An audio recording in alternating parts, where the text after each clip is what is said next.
السلام علیکم ورحمۃ اللہ وبرکاتہ۔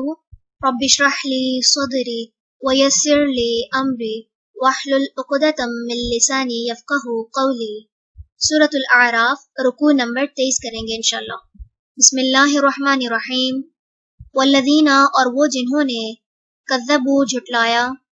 بآیاتنا ہماری آیات، سنستدرجہم ضرور ہم آہستہ آہستہ پکڑیں گے انہیں، من حیث جہاں سے، لا یعلمون نہیں وہ علم رکھتے، واملی اور میں مہلت دے رہا ہوں، لہم انہیں، ان بے شک، کیدی تدبیر میری، متین بہت مضبوط ہے۔ اولم کیا بلا نہیں، یتفکروا انہوں نے غور و فکر کیا، ما نہیں ہے،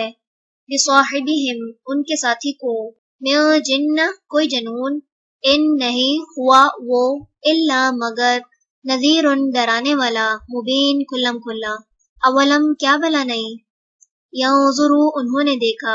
فی ملکوتی بادشاہت میں، السماواتی آسمانوں، والارض اور زمین کی، وما اور جو بھی، خلقا پیدا کی، اللہ نے، من شیء کوئی چیز، وان اور یہ کہ، عسیٰ امید ہے، ان کے، یکونا ہو، قد تحقیق، اقتربا قریب آ چکی، اجلہم مدت ان کی، فبأی تو ساتھ کس، حدیث بات کے،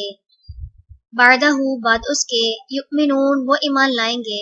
من جسے، یضلل بھٹکا دیتا ہے، اللہ فلا پس نہیں، ہادیہ کوئی ہدایت دینے والا، لہو اسے، وَيَذَرُهُمْ اور وہ چھوڑ دیتا ہے انہیں، فی طغیانہم ان کی سرکشی میں، یعمہون وہ سرگرداں پھرتے ہیں، یسألونک وہ پوچھتے ہیں آپ سے، عن الساعتی اس گھڑی یعنی قیامت کے بارے میں، ایانا کب ہے، مرساہا ٹھہرنا اس کا،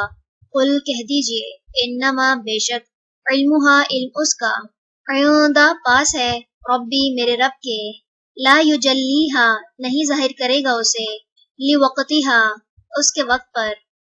الا مگر ہوا وہی، ثقلت بھاری ہوگی، فی السماواتی آسمانوں میں، والارض اور زمین میں، لا تأتیکم نہیں وہ آئے گی تمہارے پاس، الا مگر، بغتتاً اچانک، یسألونک وہ پوچھتے ہیں آپ سے، کأنک گویا کہ آپ، حفی پورے باخبر ہیں، عنہا اس سے، قل کہہ دیجئے، انما بے شک، علمہا علم اس کا، عندہ پاس ہے، اللہ کے، ولیکن اور لیکن، اکثر، الناس لوگ، لا یعلمون نہیں وہ جانتے، قل کہہ دیجئے، لا املکو نہیں ہوں میں مالک، لنفسی اپنے نفس کے لیے، نفعن کسی نفع کا، ولا اور نہ، ضرن کسی نقصان کا، الا مگر، ما جو، شاء چاہے، اللہ، ولو اور اگر، کنتو ہوتا میں، اعلم میں جانتا، الغیبہ غیب کو، لاستکثرت البتہ کثرت سے لے لیتا میں، من الخیر بھلائی میں سے، وما اور نہ، مسنیہ پہنچتی مجھے، السوء کوئی تکلیف، ان نہیں ہوں، انا میں، الا مگر، نذیر ڈرانے والا، وبشیر اور خوشخبری دینے والا، لقوم ان لوگوں کے لیے، یؤمنون جو ایمان لاتے ہیں۔ چلیں رکوع نمبر 23 مکمل ہوا۔ سبحانک اللہم و بحمدک، نشہد ان لا الہ الا انت، نستغفرک و نتوب الیک۔ السلام علیکم ورحمۃ اللہ وبرکاتہ۔